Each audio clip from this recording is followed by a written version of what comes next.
Good evening, everybody. My name is Charlene Margot, and I'm co-founder of nonprofit The Parent Venture. The Parent Education Series that you're attending tonight is now in its 16th year, and it is a program of the Parent Venture. We are very happy to have all of you with us tonight, and especially our guest speaker, Anya Kamenetz. This is actually Anya's second time with us in the program, and she's going to be talking about her new book, which is literally in production, I think due in just a couple of weeks. So this is a very special opportunity. We asked Anya months ago when we knew that she was going to be writing this book, so we could not be more delighted to have her with us tonight. If you need Spanish interpretation, we have instructions in chat, and interpreter Trini Lara is with us. So again, if you need Spanish, directions are in the chat, and Trini will be with you to help you with the interpretation button. Click on Spanish to hear live Spanish interpretation. So again, welcome everyone. Tonight's event will be recorded, and we just want to let you know that this video will be available soon on our video library on YouTube. We always like to thank our partners, the Boys and Girls Club of the Peninsula and Sequoia Healthcare District, who makes this videography possible. Special thanks tonight to the Sequoia Union High School District, Sequoia Healthcare District, Peninsula Healthcare District, San Mateo Union High School District, and this organization, the Parent Venture. Without you, we would not be here. I like to tell people that this organization literally started 16 years ago with 25 people in a high school library, and we've now reached over 100,000 parents, educators, students, and community members. So we could not be more proud, especially during COVID. We have really been a resource for people, and I think tonight's conversation will be very enlightening. We're excited. So those of you, probably everybody online today is used to Zoom by this point, but this is a webinar format. So in the chat, my partner Bev Hartman will be putting comments and resource links for you. Do check that out. You can contact us, the presenters, in chat, but we ask that you put your questions in Q&A. We really want to hear from you. We have a couple of questions that have come in earlier that Anya and I will be talking about, but as we're going through, please feel free to put questions again in the Q&A button, and the last 15 minutes or so we will dedicate just to questions from you, the audience. We really want to hear your thoughts on this subject of the stolen year, how COVID has changed children's lives, and where we go from here. That's the million-dollar question, isn't it? So I'm just going to open with a few remarks, and then I will join her for a conversation, and then we will open it up to Q&A. At the end of the program, Bev will also put a very short survey in the chat, so please take 2 minutes to fill that out. It helps us. We promise we read everyone. It informs both where we go from here, and it helps us with our funding. So let me tell you a little bit about tonight's featured speaker. Anya Kamenetz is endlessly curious about learning and the future. She is an education correspondent for NPR, a sought-after keynote speaker, the author of The Art of Screen Time, a Don't Panic Guide to Kids, Parents, and Screens, and The Test, published in 2015, about the past, present, and future of testing in American schools. She is currently working on a new book, The Stolen Year, How COVID Changed Children's Lives and Where We Go Now, the topic of today's conversation. Previously, she covered technology, innovation, sustainability, and social entrepreneurship as a staff writer for Fast Company magazine. Her work has been featured in the Village Voice, the New York Times, the Washington Post, New York Magazine, Slate, and the Oprah magazine. Anya grew up in Louisiana in a family of writers and mystics, and graduated from Yale University in 2002. She lives in Brooklyn with her husband and 2 daughters. Please take it away for a few minutes, Anya. Charlene, thank you so much. I just want to say what an honor it is to be invited to speak to your community. You know, we've been following each other in social media since we first got back in touch a few years ago. And I mean, everything that you do is really just to help parents. And I'm very much in favor of that. So that's why I was excited to take this leap and give this really early preview of my book.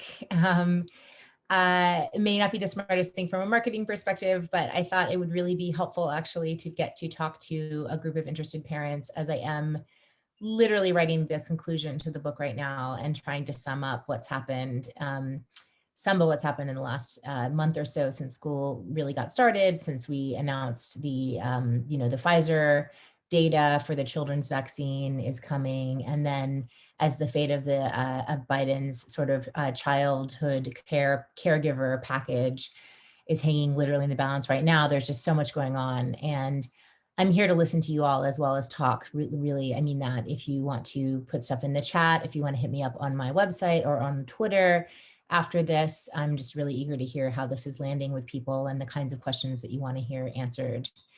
If I can take you back to March 2020, I was here in this room. This is my 6 by 8 foot home office. The walls are very close together. And this is where I was doing all of my work while my children were, mostly probably watching Mo Willens on YouTube or some other wonderful YouTube character. And when I heard that schools were closing all over the world, I just had this incredible feeling of foreboding because I knew that schools closing for more than a few weeks was going to be a very big deal. And not only because I cover schools, I think schools are important, but also because I had been reporting in the aftermath of Hurricane Katrina, which is occurred in my hometown, where kids were out of school, mostly for only a few weeks, but the schools in the city were closed for basically almost a whole semester. And the impact was so long lasting. To have the schools closed was such a, it's the loss of an anchor. It's an anchor coming up and people being really left without any sense of tie to community, of routine, basic needs that we've seen. And I'm really feeling kind of lost and rudderless. And research really bore that out. The kids who were displaced by Katrina, even when they enrolled in schools elsewhere within a matter of weeks, they still carried an impact that was measurable for 2 years or so. And then many kids, of course, the older teenagers were the ones that research would show that many times had their lives derailed. They were, ended up having a harder time graduating high school and going off successfully into their lives. And so I knew that school closing was going to be a really big deal. I don't think anybody could have predicted the course that the pandemic would take, but I was alert to the fact that because children are our long-term investments in the future, anything that we do that roundly affects their lives is going to have long-term impacts down the road. And so I knew that I was in a unique place to document that. I started by, listening to the voices of families that I had encountered in my research, and basically came to a collection of about 5 different families that I follow in detail in the book, and I follow them through the year. And I just really feel like it's important to listen and pay attention to what happened. I think that we have there's an unfortunate tendency. People pay a lot of attention to kids when they're kids in trouble or vulnerable kids. They definitely grab your heartstrings, they grab your attention. But the question then becomes, what do you do with that emotion? And a lot of times I feel like people want to distance themselves or slam the door or turn away. And what I'm asking people to do with this book is really not look away and think about the overview, the 30,000 foot view of what has happened with children during this pandemic uniquely, and as well as what is likely to happen in the future because of that.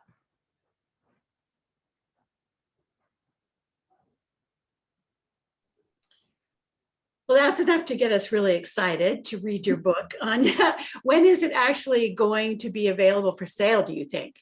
August 2022 is the release date. Okay. Paper and everything else willing, right? Yes, that's right. Yes. Well, this is really so interesting to hear you talk about it from your perspective. Can you tell us a little bit more about what brought you to this subject to write about? Yeah, I mean, really luck of being in the right place at the right time, it being my job at NPR to cover kind of the twists and turns of the pandemic and looking at everything from the shutdown of the school food system to, what was happening with children's mental health, and having a great editor who was able to say, gosh, Anya, I think this is something really important. It's happening. He was also a father of young children. And so having that conversation, it really happened pretty quickly to say, yeah, like this is a story, you're a person to tell it. let's get this going. And that was so important because obviously things happen so quickly. And it was really, I was very lucky to be positioned to actually be recording it at the time that it was happening, in a manner of speaking. I think about, my kids are older now, so I have the perspective of being the parent of a young adult, but I know, especially with kids in high school, that missing that year and a half was so difficult. We have ninth grade boys who are saying, but where are the balls? What happened to recess? Literally they had to go from being children to being teenagers without any transition. That must be really difficult for kids. I think that's exactly right. And, I think research was my guide, of course, in looking at this, and school has been suspended at various places and times around the world. It's been studied, right, for epidemics, for wars, civil wars, for, any kinds of social unrest, natural disasters. And all you see are the same types of things, which is that there are branch points in children's lives. And so very young children under 5, a lot of times if they're in the bosom of their families, they kind of have what they need. Conversely, if their parents are very stressed, they can be in a lot of trouble. But teenagers, I was a little surprised to hear, because you think of them as being a little bit more self-sufficient, but because they're at that transition point, they're really kind of in the worst position when something like this happens, because it's so easy for them to get knocked off track, and they don't have as much time as younger children to make that up. So it really is a vulnerable state that we found our young teenagers in, and our older teenagers as well, in fact, when this pandemic has hit. And just as you said, I don't think any of us could have realized how important the physical schools as a hub for society were. Driving by empty schools and not seeing kids at Halloween and not seeing them riding bikes, it left such an empty place in everyone's lives, didn't it? Well, I think that, people who are educators and people that spend time in schools do understand the role that they play. And international development experts understand this as well, because they are the hubs of communities. I mean, not just because of the massive amounts of food that they give out to people, but because they create that sense of continuity, because they offer caring adults in people's lives. Oftentimes, they're the place where children access healthcare and mental health care. So it was huge. And I think, Dr. Ashish Jha, who's a public health expert, has been a massive voice of reason during the pandemic. He gave testimony today in front of a House committee that I was just reading. And he made the comparison that I so wish that we had made in 2020, which is that hospitals and schools are both necessary to communities, and they both deserve the resources to operate safely. But that was not a parallel that people were drawing in March 2020 or in September 2020 even. And we weren't prepared. We weren't prepared to stand by what that commitment actually would have meant to have schools in person. I think that's such a good point, Anya. Part of the reason that I was drawn to education and started this program is schools were such an important part of my life growing up. Literally, the elementary school was over my back fence. So if we needed a toaster or more towels, we would just yell and mom would hand them over the fence. So, in Palo Alto, schools were such an integral part of the community. And as you say, I don't think any of us counted what that would feel like when they just stopped, right? So, speaking of your research, what surprised you? Were there any things that you researched that really surprised you? Did you end up changing your thesis as you went along the way?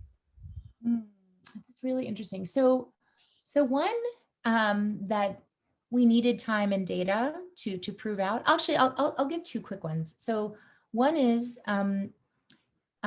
there has been a lot of reporting about a mental health crisis among young people. Yeah. And I stand by that. I very much think that that's the case. I think the anecdotes add up, and the mental health practitioners I've heard from, their testimonies have been so powerful. Charlene, I've had people just reach out to me cold, just people that treat young people, and tell me, please do a story about this. This is so important. This is really happening. Kids are falling through the cracks. At the same time, at the end of 2020, suicides were down across the nation. They were down by 5%. And suicides among adolescents were flat.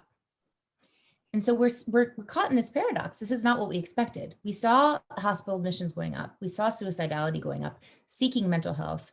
Parents and children are telling people on surveys that they're very, very distressed. But this event did not increase. And so we kind of have to sit back and puzzle and say, is it that people called for help in time and they were heard because the families were together more often and there was more scrutiny? Or is there some other explanation? But it's something that we're going to probably be talking about for a long time, where the data didn't totally match what people expected or feared.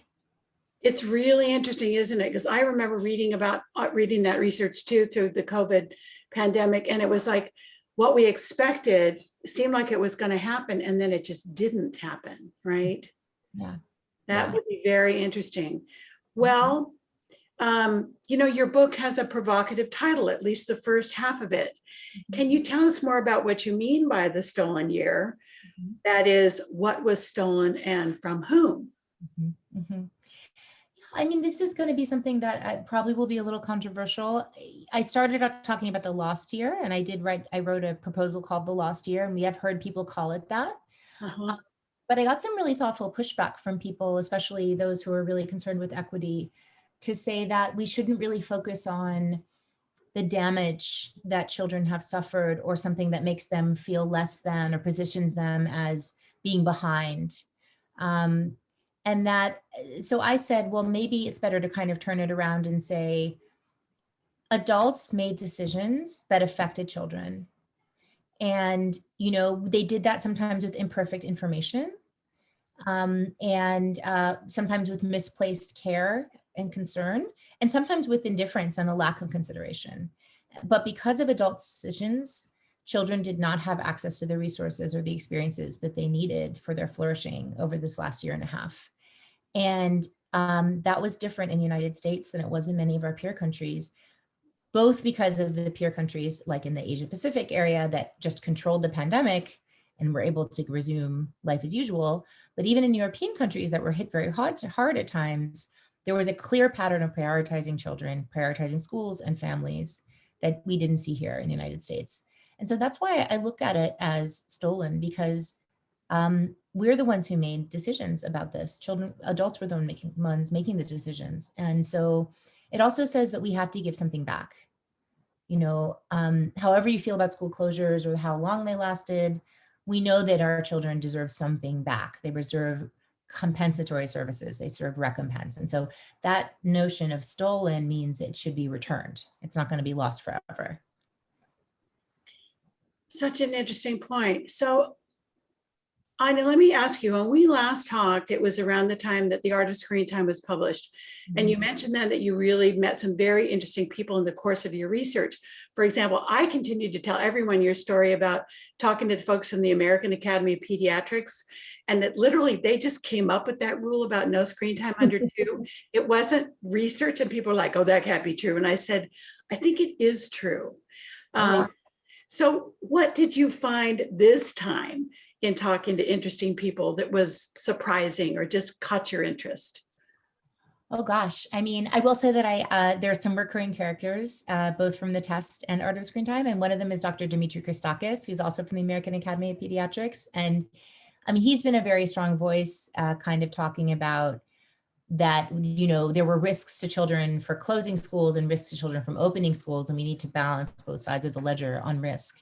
So that's something, just since you mentioned that. But I think in the sense of people that were really interesting to me, there's a lot of characters in this book there that are families, real families. And so one of the really special ones, I mean, since this is a California series, I got to know through my newsletter, somebody introduced me to a kindergarten teacher named Debbie, and she teaches at Buena Vista Horace Mann, which is a community school in the Mission District. And it's actually the site of the first ever homeless shelter, family shelter on the site of a school in the United States. Wow. So that's just an incredible statement of their commitment to the community that they serve, which is largely, Spanish-speaking immigrants. And so through Debbie, I was able to meet then some of her students, and her students who had been remote, through most of the year. And so to be able to sit and talk with, for example, a woman who, when the pandemic started, she and her husband disagreed about pandemic safety and where they should be. Should they be with family? And he ended up leaving her. So then she's single with 3 children, and she's selling clothing on the street to survive. And she's trying to get her children to go to school on the internet. And then there's a woman who is a single mom. She lives in the outer sunset, and she immigrated from Peru, and she's cleaning hotel rooms, and her daughter is going to school on her mom's phone at the hotel while her mom is cleaning the hotel rooms. So just honestly, those are the types of people that really are sticking with me when I think about what families went through and kind of the unseen stories of this year. You know, one of the photos that really stuck with us was 2 little girls doing their homework in the parking lot outside a Taco Bell in the Central Valley here, that literally that was what they had to do to get internet access. Yeah. Oh, there's so many things that I would like to ask you, Anya. One thing is resilience, of course, has been the buzzword since the start of the pandemic. But what we started hearing from parents and kids alike, especially teens, was, you know what? Sick of that, over that. We've lost a lot. We've lost prom. We've lost graduation. We've lost so many rites of passage. We don't want to be told on top of everything we should be resilient. So when you say we need to give something back, what are you thinking? What would that look like? That's a wonderful question. I so agree. One of the templates I was thinking about in this book was like a restorative justice model. And, and restorative justice is really, it's not necessarily about, the heart of it is really telling the story of the harm and explaining what the harm was, what the impact was, and also talking about, who's responsible and why, and having that recognized and sitting with that. So I think when we rush to talk of resilience, we're not giving the time that we need. And it's so common in American culture that we want to kind of rush past the uncomfortable feelings, right? And talk about the bright side. So that's one thing, just simply restoring and saying, I see you, like this sucks. And I empathize, right? And this is when we talk to our own teenagers or anyone who's mad about missing things, like, yes, like I'm going to empathize and sit with that feeling. And then the other kind of amazing piece of research that I stumbled on in trying to make some sense of all of this was there's work around what's called post-traumatic growth. Mm-hmm. And so resilience is like if you step on the grass and the grass springs right back, right? It hasn't really had any serious impact. It's right where it was before. But sometimes there's a wildfire, and sometimes a tree gets attacked and it loses a limb. It's really broken. And so post-traumatic growth doesn't always happen, but it happens in cases of people who go through trauma. They do experience trauma, they do experience harm, and they come out of it better than they were before. They come out of it, truly their lives are better. And the elements of it are almost like a spiritual awakening. Like it's a combination of recognizing how strong you were to get through it, recognizing the value of the relationships and the support networks that got you through it, being grateful for simple things that you were able to enjoy even when things were really hard, putting things in a new perspective so we know what's really important now, and looking toward the future and ways that the future is telling stories about how the future is going to be better than the past. So that's what I want to move toward with our young people. I think that is a tremendously important point. I've been thinking about that a lot, Anya, because we keep hearing, we want to go back to normal. We want things to go back to normal. They're not going to go back to normal. And when we hear, oh, children are resilient, I think people think that kids are like Nerf balls and you squish them and they're going to come back and be that same Nerf ball. But that's not what's going to happen. It's more like you said, the redwood trees in a forest fire. They're going to transform and there's going to be new growth. And I think that message is going to resonate better with our kids than move on. This is the new normal, right? Well, it's just like you said too, and that's so poignant thinking about the kids that are 9th graders now and where's their balls at recess. Like kids are on a developmental trajectory. They're not going back. They're changing in front of our eyes all the time, and so for my little daughter who was in nighttime diapers when the pandemic started, and now she's in kindergarten. she's not going to go back and get to have a 3-year-old time again with play dates and indoor playing, but she'll get to move forward and maybe have a new sense of what's really important because of what happened. And I think that's how we have to think about it. We can't go backwards. That's right. It's like Christopher Robin, you will never be 4 evermore, right?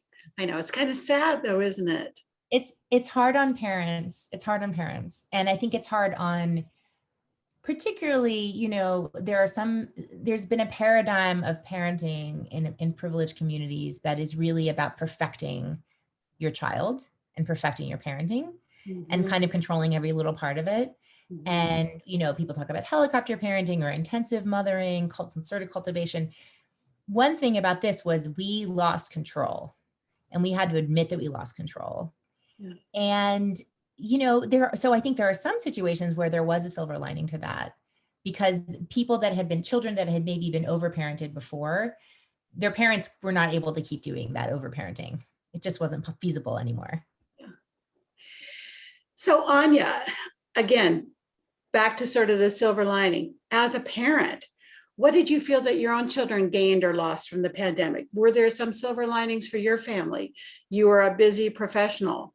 How did this go down? Yeah, I mean, I think that, recognizing that I'm speaking from a place of huge privilege of 2 work from home parents that were both very involved. We had help from our neighbor for a lot of it. So we weren't totally without childcare. I know my kids appreciated me being home, for hundreds of nights in a row and never missing bedtime and never missing dinner. I know they all appreciated having a quieter pace and having a lot of unstructured time. We all made such a point to spend time outside and to be able to get out into the country whenever we could in places that were, far away from others and out of the city. And I think creating rituals as a family of things to look forward to, that we know that we can't control whether or not you can see your grandparents. We can't control whether or not you can have a birthday party, but we can always go camping in the backyard.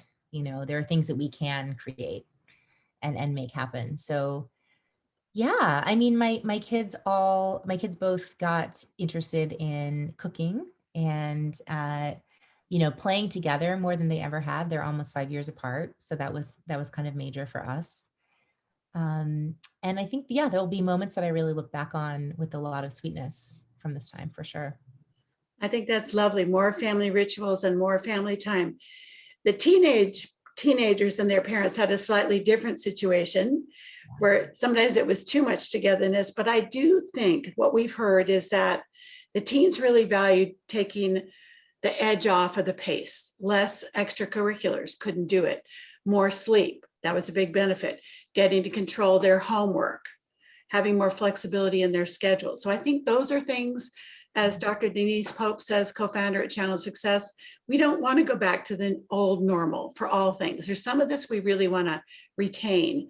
What would you recommend, based on your research again, that we should keep? What should schools keep? What should families keep? What do you say about that? Yeah. So I know that for a lot of families, some of the positives have been being able to form intergenerational households if they hadn't done that before, moving back to be closer to parents. If they have a remote work situation where they're able to be a little bit more location agnostic and have more time to spend outside. And really rethinking the overcommitment that happened before, where overcommitment and overscheduling. I mean, there's really good reasons not to do that now, partly for safety, but also just because we know that we want to have time that we need to catch up and do the things that we want to do. So that's on the family side. On the school side, it's really interesting. So I've been doing a little bit of reporting just in the last couple of weeks where the data has come out around schools that really felt like they did a good job in this pandemic. And there have been threads all the way through, and there are things that honestly are not too much of a surprise that had to do with how the schools that were successful before. Number one is relationships. And I think it's number 2 and number 3 too. Mentoring, strong student relationships, peer relationships, and a sense that every adult in the building is committed to child's well-being, whatever that takes. And that happens in a lot of different ways. It can happen on a district leadership level, on a school leadership level. It can happen with extracurricular organizations that kind of bring in that model. But putting relationships first, and then truly personalization. You know, we've been talking about it for so long about how students need to have visibility into their own learning goals, and schools need to meet them where they are. Well, if you thought that was true before, now imagine you've got a kindergarten class and half the kids have been at home with their mother since they were born. And half the kids are an extra year older because they were home last year. Some of them can read and write, and some of them have never seen a letter before. So what does a teacher do? How do you meet them where they are? How do you create classroom-wide experiences that are collaborative and bring the joy of school, but also have individualized learning plans for each student? I think that's what this moment demands. Not an easy task, is it? Let alone teachers who are trying to do sort of a hybrid with screens and then real kids in the classroom, right? Oh, and we thought we'd have this fall of somewhat normalcy, and instead Delta wave came and knocked us over. Right. Um, on the high school end, I see a little bit more hope because we do have more of these things in place. There's credit recovery, there's alternative programs, and there's places that are trying to really customize kids' pathways so that they can graduate. And I'm actually going to visit a district in North Carolina a couple of weeks from now that has met their highest graduation rate ever during the pandemic through the use of a learning lab, learning hub model, and having kids come in and kind of be coached and work on their plans. I'm eager to hear more about how they did it. One of the things that we say, because of course we are a parent education series, is that in some very crazy way, it took a pandemic for the schools to realize that parents were important, right? Yeah. And that is a true silver lining. I think that they can no longer ignore those 1,000 parents who started to attend school board meetings, Spanish-speaking families who started to come to parent conferences and IEP meetings in ways that they couldn't before. So these things I really do hope that schools keep. But one group that I want to know if you touched on is a group of kids that I think we really did not serve were children with special needs and special education. I don't think we did a good job with inclusion. And I think we've really, as you say, they deserve some real support this year. I absolutely agree. You know, with kids with special education, you know, you don't just see gaps in learning, but you see regression, right? Because developmental disabilities work on a developmental trajectory, and lost time can really be time that goes backwards. We have a framework of compensatory services. I think what's really being strained right now is the adversarial nature of the special ed system. It's so individualistic and it's so adversarial. So what families are supposed to do is they're supposed to fight, they're supposed to sue, they're supposed to get, you know, meetings, and the whole process takes so much time. It costs so much money. It's so exhausting for everyone. That, you know, I hope and pray that this will be something that where it's such a logjam in the system. It's so clear that so many kids have been failed by this, that they can't just say, we're going to deal with this on a case-by-case basis. They have to do something that offers a little bit more to these kids. But I mean, a lot of the stories are very heartbreaking for children that lost so much of what they needed and wanted. And so many kids with special education, especially those with a lot of multiple disabilities, school is such an important social outlet for them, as well as a place where they learn. Absolutely, absolutely. And I would be remiss in not saying, for those of you who are not with us from the beginning, that Anya is not just the author of this upcoming book, The Stolen Year, How COVID Changed Children's Lives and Where We Go Now. She is the education correspondent for NPR. And the reason I found Anya was I kept reading these wonderful articles and thinking, oh, I just love this. I just love this. I'd never thought of it this way. And finally figured out that it was the same person writing all these great articles. So do go back and look online. You are listed right on NPR. You can just Google your name and NPR and get a whole list of your articles. They're all wonderful. I recommend them highly to folks. You can catch up on everything that's been happening in education over the last number of months. All right, so now we're going to switch gears a little bit, Anya, and take some questions from the audience. So again, everybody out there, I have a few questions. If you've got them, please do type them into the Q&A button. Let's ask a few questions from the audience. Here is a parent, Anya, who asks, my children haven't been able to return to school in person since the pandemic started due to a high-risk situation in the home. What can we do to help them with this difficult situation? Wow, I really feel for you. That must be really hard to try to balance everybody's needs in the household. We know so much more than we did in the beginning of this pandemic about how to manage risk in different scenarios. And so what I really would encourage you to do is talk to your doctor, talk to the family member's doctor about what is the lowest risk kind of social outlet or outlet for meaning that your children can have. Is it volunteering in a garden, or is it playing some kind of sport, or what type of activity can they have that isn't going to completely make up for what they're missing at school, but is maybe more controlled. Maybe it's outdoors, maybe it's masked, that will give them something that they can really, be that compensation for the time that they feel like they're losing out of in-person school. That really is difficult. All right, Anya, this is a tricky one. Let's see how we do here. Summer asks, my son and I discussed opting to fail a year so he can have another year to adjust in high school. He's graduating this year, watched his sister graduate fall apart in 2020. It'd be nice to have a year of post-high school to capture those missed times and adjust to the adult world. Has there been any discussion around this? We've even considered offering an incentive in some kind of compensation. Yeah, I think there's been a lot of talk about how to kind of rescue the high school experience. I haven't specifically heard of doing an extra year, although I know that there's certainly some families that do it.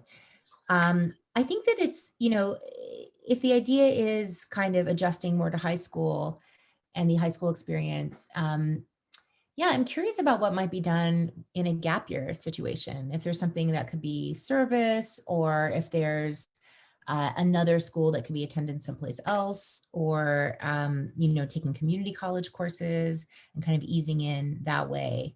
It is really hard to think about going back and doing things over again. But redshirting in high school is not something that I've heard of happening, but it might be worth talking to your school administration if that's really what he feels like he wants to do. Yeah, that certainly bears some more thinking. Good suggestion. Thank you. So Anya, here's one that I think that all of us with kids in school have been thinking about, and I know as a parent of two, you probably have too. What can we do to help children become social again at school since they've been out for so long? Yeah, that's such a great question. I feel like we're fortunate in that there's more attention to social and emotional skills and competencies in school than there's ever been. I feel like when I was growing up in the 80s and 90s, schools didn't necessarily see it as their problem to stop bullying or to promote positive social interactions. And now schools really do. And it turns out they really can make a difference. So I would really encourage you to talk to your school's administration and to teachers about what exactly is being done, because schools are very aware of this issue. They're seeing your kids interact all day long, and they're trying to manage it on a school-wide level. So just learning a little bit more about those efforts, and then thinking about what is it that my particular child seems to need or want? Are they seeming withdrawn? Are they seeming anxious? Are they seeming like there's relational aggression going on and they're having fights with different kids? And helping them manage it, knowing that it is theirs to negotiate, and our confidence in them will go a long way, and modeling the respectful interactions and the friendly interactions that we have with them as well as parents. I feel like for my kid, I'm just going to say personally, I have two relatively socially adept little girls who are verbal. And I feel like they don't need me to manage their social lives. They definitely need me to listen and be non-judgmental and be also a fun companion at times, where I feel like I don't want every interaction I have with them to be giving my opinion or telling them how to think or how to feel, and just kind of saying oh, tell me more about that situation and how do you, and problem solving with them a little bit. It reminds me of our friends Bill Stixrud and Ned Johnson, author of The Self-Driven Child and the new book, What Do You Say? And literally they recommend that you if you want to talk to your kids, what you really need to do is listen. And if you do have something you want to share, ask permission. You can say, I have an idea about that. What do you think? Would you like to hear it? That goes a long way towards gaining trust, right, with your children. I love that. I Yeah, just think it's wonderful advice, isn't it? it And really they is. can say no. They can say no, Yes, exactly. They can practice setting boundaries. And right? we as parents are also struggling to manage our relationships. I don't know any parent who feels like their friendships are in A1 condition after a year and a half of parenting and working. Well, this is one of the things I had in my original list to ask you. I'm the parent of two young adults. Actually, just one is a newlywed who's about to have a baby in 5 months. So this is a whole new phase of life. But they've really missed their in-person time with friends and colleagues. I know children have too, but our young adults have as well. Do you think that COVID is going to make us truly appreciate in-person times more? Do you see that? Have you been hearing that in your research for the book? Absolutely. Absolutely. I think more specifically, I think we're appreciating the different affordances of remote and in person and understanding that they both have a role in healthy lives, but they can't substitute one for the other. So, a lot of our kids learned to socialize online during the pandemic, or they changed, we relied on it much more heavily. And I do think that makes us more aware of the things that can only be done in person. And that includes being close to family. I mean, the pandemic had this weird dichotomy where you were either living with people and being with them all the time, or you were barely ever seeing them. And so, yeah, I do think our awareness grows. And I do think there's a gift to that of saying the immediacy of in person is not something that we're going to take for granted again. I hope not. And I think it's something we need to keep talking about with our children, right, moving forward. I remember one parent asking, I love my kids, but we're together so much, I just really have run out of things to talk about. And I could kind of see how that would be possible, right? Lots of togetherness. So Anya, we have sort of a final question that we end with, and I think based on the nature of your book, this question is more important than ever. So I'm going to ask you, based on everything you've read and researched and people you've talked to right now, what gives you hope for the future?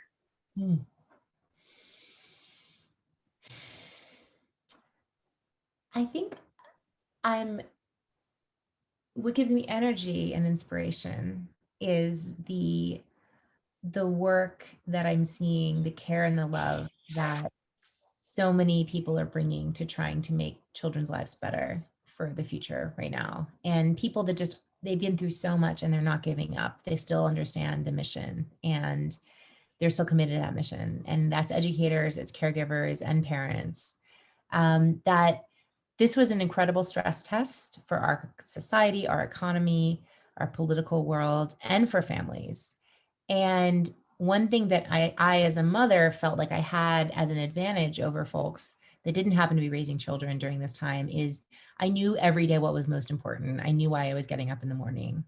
And that still what keeps me going. I want these kids to get back what was taken from them. And I'm not going to rest till that happens. I think those are really beautiful words to end with, Anya. We could not be more grateful again to you. For those of you who weren't here with us in the beginning, Anya's upcoming book is The Stolen Year: How COVID Changed Children's Lives and Where We Go Now. She is a wonderful writer and a wonderful journalist. We're all looking forward to it. So tonight we got kind of a sneak peek. So thank you, Anya, so much. Again, those of you who could not join, this event is being recorded. If you'd like to share it with a child, a teen, a spouse, a partner, that would be great. Thank you all for joining us, everybody. Stay safe, stay well, and we hope to see you again soon.